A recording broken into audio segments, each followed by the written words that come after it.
Semifinals in the books as we welcome you inside the Ultishow. We're in Chengdu, China, 2025 World Games.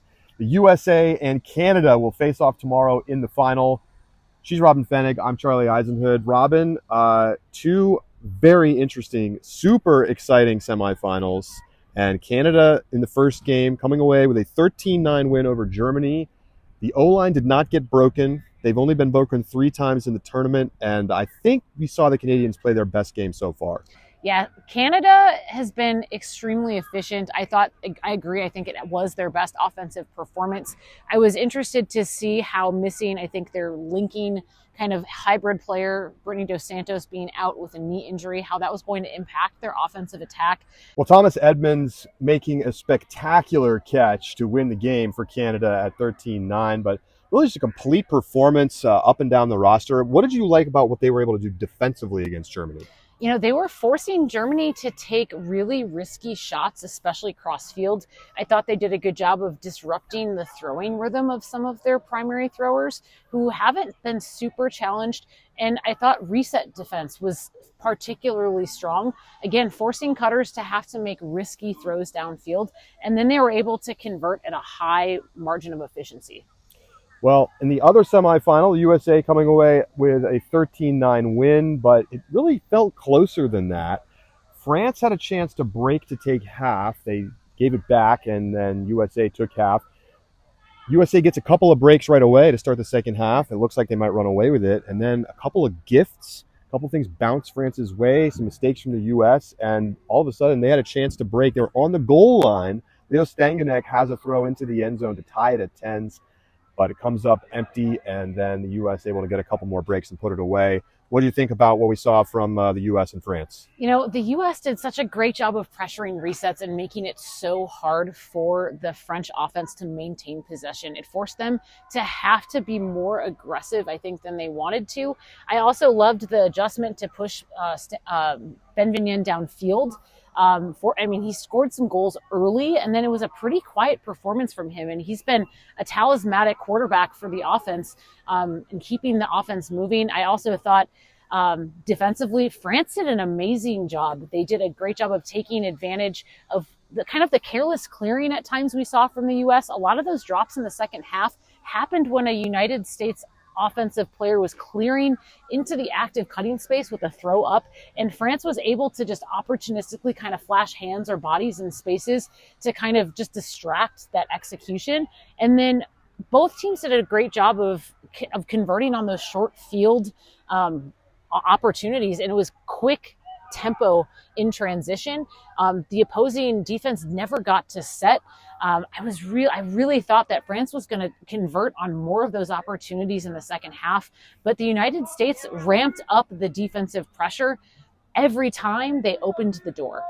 The United States has had the best defense here. They've been able to get pressure in the resets, unlike any other team so far.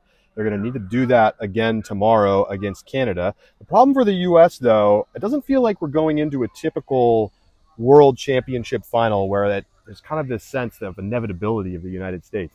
Their offense has looked pretty shaky. They had another poor performance, I thought, here against France. Are you concerned about their ability to score goals effectively on offense? We know the defense is going to be there. You know, it's really going to depend how they come out. I mean, is it going to be the United States team that we saw against Japan that was clean and clinical, precise throws, concentrated catches, or are we going to see, the looser, more willing to take risky shots version of the United States offense? So it depends on who shows up tomorrow. I think that given the number of battle-tested players on that team, that they're going to be dialed in, they're going to be focused, and they will rise to the occasion. And it's ultimately going to come down to defensive pressure. It's the number one defense versus the number one offense. I haven't run the numbers from today yet, but coming into today, Canada's offense had a 90% hold rate. They've only been broken 3 times in the tournament. They're probably somewhere around 94, 95% coming into tomorrow. But the U.S., number one defense, we get this head-to-head between those two lines. Do you feel like one has an edge? Well, I don't think that the Canadian offense has been pressured in the way that the United States is able to do so. The fact that Thomas Edmonds has been completely comfortable in the reset space, no one has disrupted his throwing rhythm. And the other thing is we saw, taller, bigger players, in the Australian matchup try to match up against him, but they weren't quick enough to stick with him. Obviously, I think Rob Andrews did a great job of limiting some of his throws, but as soon as Edmonds got off to the races, he wasn't able to keep up. I think the United States can put different types of reset pressure. You can throw a Dylan Freechild at him and make him work really hard for resets. You can put somebody like Henry or Michael Ing that's a wider mark who can stay closer to challenge and change the throwing angles and slightly adjust kind of when he pivots and what his rhythm is. So the fact that there's so many different ways that the American defense can pressure him means that he can't get comfortable the way he has been in other matchups. And he really is the key to driving the Canadian offensive attack.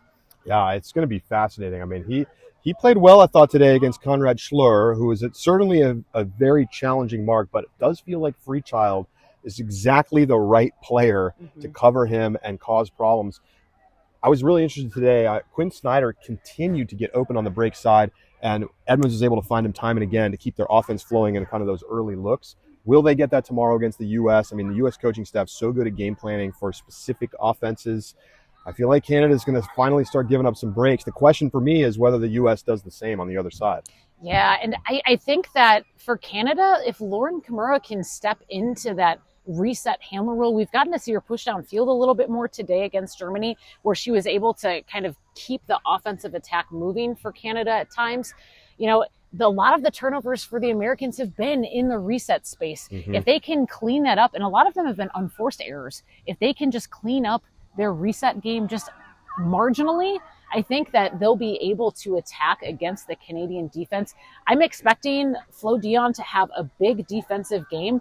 We saw the U.S. attacking, taking shots to Cammie Groom, to Kayla Helton, multiple times throughout the game, and I think that kept their offense open. But I think she's going to set up some blocks that will keep the Canadians in the game from start to finish.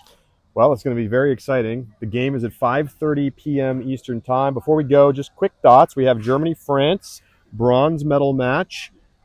You feel like one of those teams has an edge to represent Europe on the podium? I would like to give the edge to France, and it's not because I don't like the German team. I am kind of a homer, and I have a few horses in the race here. So I'm going to pick the French because I love, when they're playing free and relaxed, like we saw earlier in the tournament, they are unstoppable. When Elliot Bonet is in his bag, like we saw at the beginning of this game, he was testing Henry Ing in the deep space without hesitation and just nailing every shot. When he's that confident and that poised, there's no one who can stop the French offensive attack. He's just such a creative thrower, and he's willing to hit spaces that other people dare not attempt. So I love that. And the defensive pressure today was great. I loved seeing Zoe Froger kind of make some aggressive mistakes early so that eventually resulted in a block. Like, that is elite defense from the youngest player in the game. So again, hats off to the French. I think they could have cleaned up just a little bit, and it would have been a very different result. But I'm going to pick them again because I have to. I got to stick to my French ultimate roots. Honestly, I'm with you. I think the French are going to win that game. I think they're a little deeper top to bottom. Obviously, they're missing a player due to injury, Reblay out. But I still think what we saw today is that they have the tools, and I don't think Germany's able to bring the same kind of defensive pressure that we saw the United States bring in that one. All right, USA-Canada prediction, and then we'll wrap up. I'm going to take the Americans. I do think that they'll make those adjustments. They're a very mentally resilient team, and I think they'll be able to do it. Canada's been the best team here all week, and I'm sticking with it. I think Canada is going to get back on top of the World Games for the first time since 2001. Their offense has been that good. So we'll see how it all plays out tomorrow, 5:30 local time. Set your alarms if you're in the United States. So it's going to be 5:30 a.m. Eastern time. We'll see you then.